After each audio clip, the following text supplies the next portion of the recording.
Hello everybody. Um, I do a lot of boards on eBay where people will ship me their board which may or may not be repairable, and then I go ahead and send them a replacement, and I preload in their serial number so that when they get the board they can just drop it in and their iMessage, which is tied to their serial number, will just automatically work, and it will still match the serial number on the bottom of their case. It's like their board was fixed. Then they do not have to wait for a replacement and wonder if their board can even be repaired. But occasionally when they ship me these boards, they ship them to me without the heatsink. So I wanted to go over the proper way to do a heatsink repair, because I want to make sure that people that get these boards back actually do it the proper way so we don't run into maintenance types induced problems.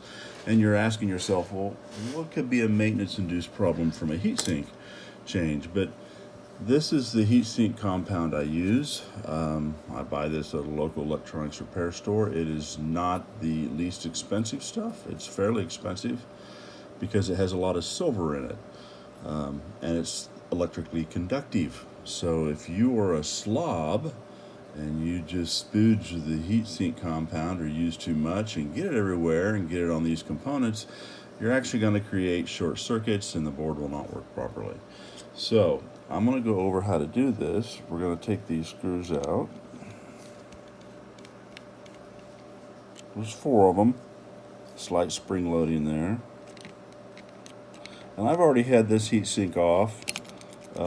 Oops, that screw went flying. Good luck finding that, Randy. I've already had this heatsink off before I made this video, so sometimes they're stuck and you just got to wiggle them and they come right off.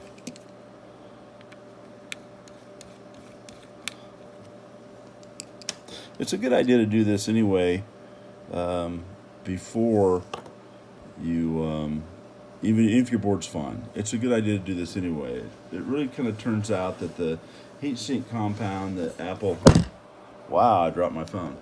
The heatsink compound that Apple uses is actually pretty low quality, and as a result, it's a good idea to change it anyway. So, I use some cleaning material. You can use alcohol. I use what is this stuff? I use acetone quite a bit. You can use anything you want. You can even use a dry rag, because usually this is really dry.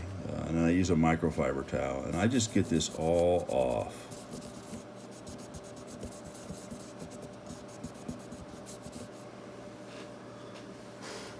Even I try to get in the cracks. Intel actually has a piece of tape over the top of this chip because there's exposed pads that they don't want heatsink compound getting onto and shorting out. So you're usually pretty safe, even if you get a little in the edges, as long as you don't have compound outside the processor. I do the same thing for the this piece here. I'm going to go ahead and make sure it's all clean. I don't want to leave any of this low-grade material behind. I want fresh, clean, high-performance thermal grease. You see that's really nice and clean. Yeah, that's perfect. So now I'm going to put some heatsink compound in. I'm going to show you the correct amount to install. That's not enough.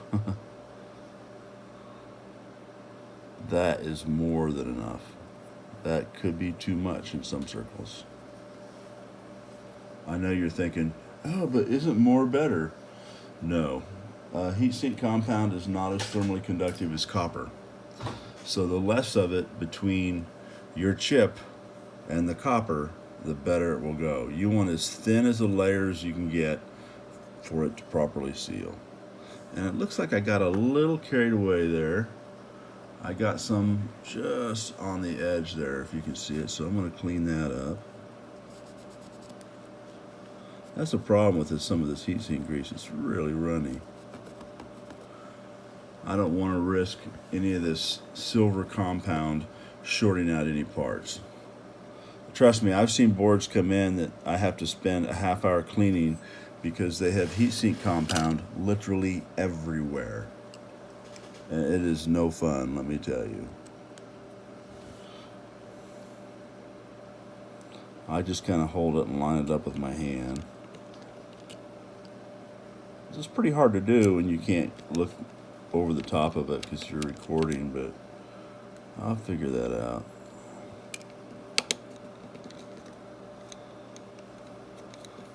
Now, I don't super snug these. I just want to get them on for now, and then I'll go over and snug them.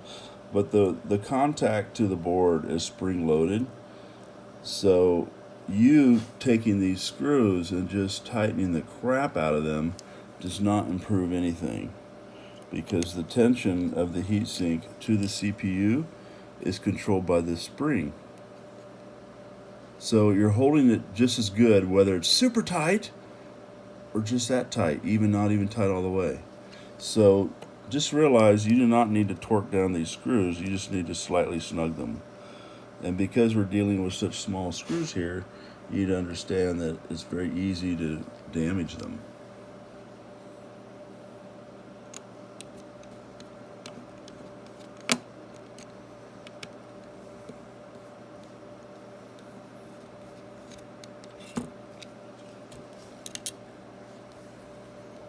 Yeah, I just want them snugged enough to where I know they're not going to come out. I don't care about torquing it to crazy tightness because it really doesn't do any good. I just want these springs pushed down. So now I'm just going to snug it real quick. This is about as much snugging as I'm going to do. See, I'm not really yanking on the screw. Just like that.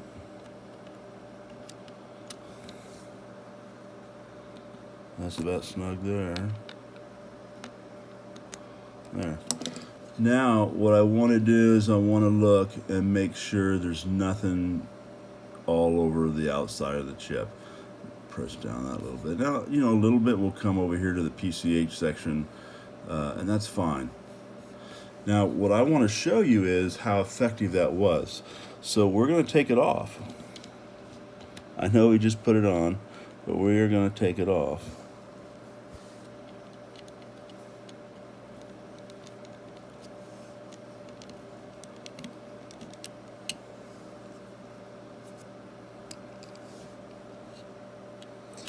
And I want to do that just to show you how well it separates and spreads over the chip. That way you can see the correct amount. More is worse on these. You just want to use the right amount. Okay, so let's take this off. Oh, look at that. That is really good coverage. That is perfect. Any more would be getting off the side of the chips. Any less would really be not working. And because this is wet, I can reapply it. I'll wiggle it around just a little bit there. The heatsink compound, when it dries out, you can't reapply it. You have to take it off and put fresh stuff on. Now, there is a trick that you can do if you're in a pinch. Okay, so if you don't have any heatsink compound and you've taken your deal off and you need to put it back on and you just need it really quick, I'm not saying you can do this long term, but you can do it short term. It doesn't work with all heatsink compounds, but it does work with most of them. You can take your finger and put a little bit of olive oil on it.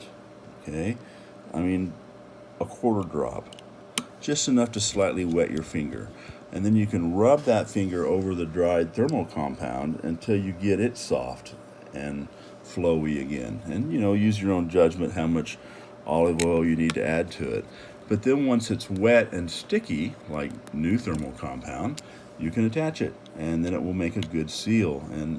But if it's dry and you put it on there, it won't be squishing out properly, and it won't be making good thermal conductivity. So I do use olive oil once in a blue moon, but I really prefer just to put brand new heatsink compound on. This one tube that I bought right here, even though it was expensive, I think I paid $12 for this, and it's not very much, right? Net weight 0.5 grams or 5 grams, as you can see there, 5 grams. It's not very much. This will do 100 boards. Now, if I'm just squirting it all over the place, it won't, but as you can see, you don't need much. So hopefully that helps you out on changing a thermal heatsink, and if you have any questions, let me know, and if you have any boards you want to exchange, let me know.